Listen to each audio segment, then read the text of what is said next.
Pemirsa, saat perjalanan mudik, tubuh harus dalam kondisi prima dan sehat. Ya, selain asupan vitamin, istirahat yang cukup juga penting diperhatikan oleh pemudik. Lalu apa saja tips mudik sehat dan aman? Berikut wawancara rekan kami Brimana Tenaya dan Angelika Dievagam bersama Wakil Menteri Kesehatan Republik Indonesia Dante Saxono Harbuwono. Musim mudik Lebaran tahun ini berbeda dengan tahun sebelumnya Pak ya, karena jumlah pemudik mencapai rekor tertinggi dalam sejarah. Nah, ini apa antisipasi dari Kementerian Kesehatan Pak? Jadi selain jumlah pemudik yang meningkat tajam tahun ini, ada perbedaan lain dari mudik tahun ini dibandingkan tahun yang lalu. Yaitu Lebaran kali ini status COVID-nya sudah menjadi endemi. Berbeda dari Lebaran tahun lalu yang mana status COVID-nya masih pandemi. Pembatasan sosial harus tetap dijalankan walaupun statusnya endemi dengan mengikuti protokol kesehatan yang tetap terus berjalan. Misalnya memakai masker bila sedang tidak enak badan dan senantiasa menjaga kebersihan tangan. Kementerian Kesehatan telah mengeluarkan surat edaran Direktur Pelayanan Kesehatan yang berisi tentang membentuk tim penyelenggara kesehatan mudik dan libur Hari Raya Idul Fitri. Kemudian mensiagakan pemberian fasilitas kesehatan serta menyelenggarakan upaya kesehatan promotif, preventif, antara lain sosialisasi pentingnya menjaga kesehatan diri dan tips saat bermudik, memantau penerapan protokol kesehatan bagi pelaku perjalanan, dan memantau pelaksanaan pemeriksaan kesehatan bagi pengemudi, serta sanitasi tempat umum, mitigasi kejadian luar biasa yang mungkin timbul atau wabah serta bencana alam yang mungkin saja terjadi. Kemudian Kementerian Kesehatan juga membuat standar pemeriksaan kesehatan pengemudi yang diaplikasikan oleh Dinas Kesehatan kepada seluruh pengemudi bus antar kota, antar provinsi yang dilakukan di terminal bus. Kemudian sosialisasi edukasi keselamatan berkendara bagi pemudik dilakukan melalui media sosial, webinar, serta komunikasi lainnya. Itu dari mana? Baik, Pak Dante, untuk permasalahan kesehatan ini, apa saja yang patut diwaspadai oleh masyarakat begitu ya ketika hendak mudik ini? Jadi penyakit yang kerap sekali terjadi saat perjalanan mudik itu diantaranya pertama infeksi saluran pernafasan atas, kemudian infeksi saluran cerna, kambuhnya penyakit lama karena kelelahan dan tidak menjaga pola makan, kemudian gangguan kesehatan dalam perjalanan seperti mual dalam perjalanan, lemas atau fatigue, dan juga stres saat kemacetan, serta kecelakaan lalu lintas. Pencegahan yang bisa kita lakukan adalah konsumsi buah dan sayur, makanan sehat dan bersih yang cukup, serta hindari pengaruh obat-obatan dan minuman keras saat berkendara.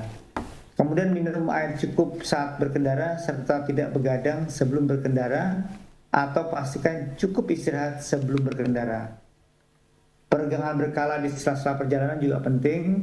Peregangan ini dapat dilakukan setiap 4 jam atau saat merasa lelah atau mengantuk. Manfaat peregangan itu adalah untuk mengurangi ketegangan otot, mengurangi resiko sakit punggung, cedera otot dan kram, serta relaksasi, serta yang paling penting juga adalah kendalikan emosi saat berkendara yang dapat mendukung stamina tubuh yang prima. Oke, Pak Dante, itu kan tadi pencegahan kita selalu akan lakukan ya Pak, tapi kita tidak bisa menghindari adanya situasi yang gawat darurat yang kita tidak pernah prediksi sebelumnya, apalagi ketika di jalan. Nah, ini bagaimana dengan kesiapan fasilitas kesehatan dan juga tim kesehatan di lapangan Pak? Jadi Kementerian Kesehatan bersama Dinas Kesehatan Provinsi, Kabupaten, Kota telah menyiapkan pos kesehatan di titik jalur mudik dari rentang tanggal 4 sampai 16 April tahun ini. Sejumlah fasilitas kesehatan telah disiapkan di 38 provinsi yang terdiri dari 10.147 puskesmas, 3.186 rumah sakit, 352 public safety center, 119, 51 balai karantina kesehatan, 1.569 pos pelayanan kesehatan, dan 11 emergency medical team di regional pusat krisis kesehatan yang dapat dimobilisasi dalam situasi darurat. Kita menggunakan sistem informasi dan pelaporan yang diintegrasi dengan data fasilitas kesehatan online. Bila terjadi kecelakaan, yang perlu dilakukan adalah pertama segera hubungi 119. Sekali lagi, hubungi 119.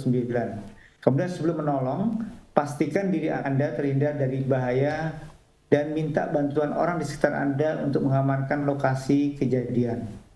Matikan semua mesin kendaraan bermotor yang terlibat dalam kecelakaan, dahulukan menolong korban yang masih hidup, kemudian bila memungkinkan pindahkan korban ke lokasi yang lebih aman dengan cara yang tidak memperparah korban, seperti contohnya melindungi daerah leher.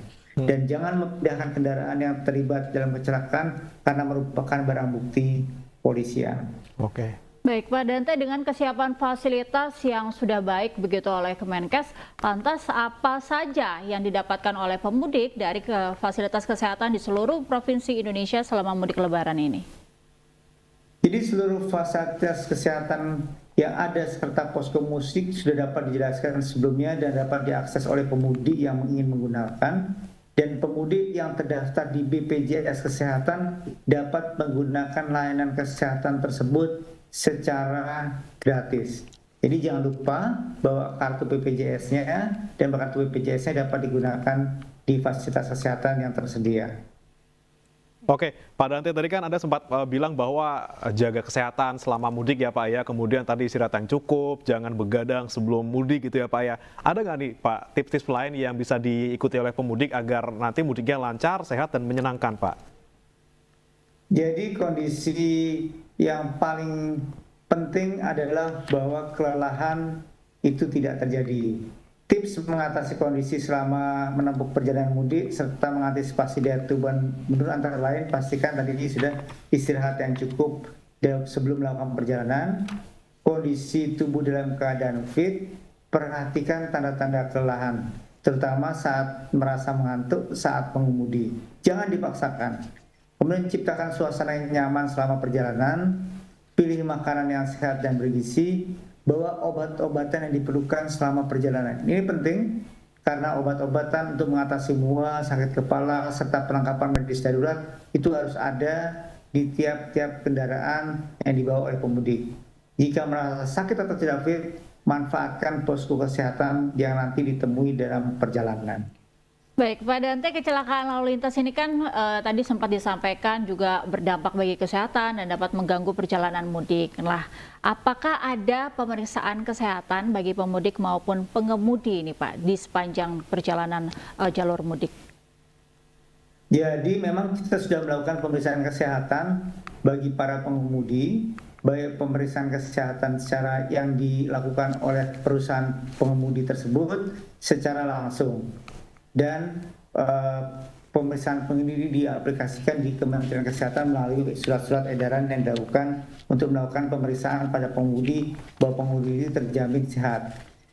Antara lain adalah pemeriksaan anamnesis dan wawancara, pemeriksaan fisik, kemudian pemeriksaan kesehatan jiwa bagi pengemudi, kemudian pemeriksaan penunjang berupa pemeriksaan gula darah sewaktu, pemeriksaan alkohol dan dalam pernafasan dan nafsa, meliputi keadaan umum, tanda intoksikasi, sikap perilaku, status gizi, indera penglihatan, dan kelengkapan anggota badan.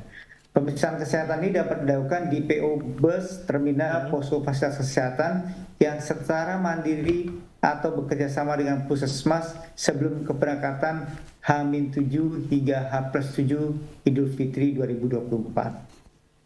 Ya, baik, terima kasih Pak Dante Saxono Harbuono, Wakil Menteri Kesehatan RI sudah bergabung bersama kami. Terima kasih atas tipsnya. Semoga nanti di jalan teman-teman yang mudik semuanya bisa menjaga kesehatan dan juga sampai ke tempat tujuan dengan lancar ya.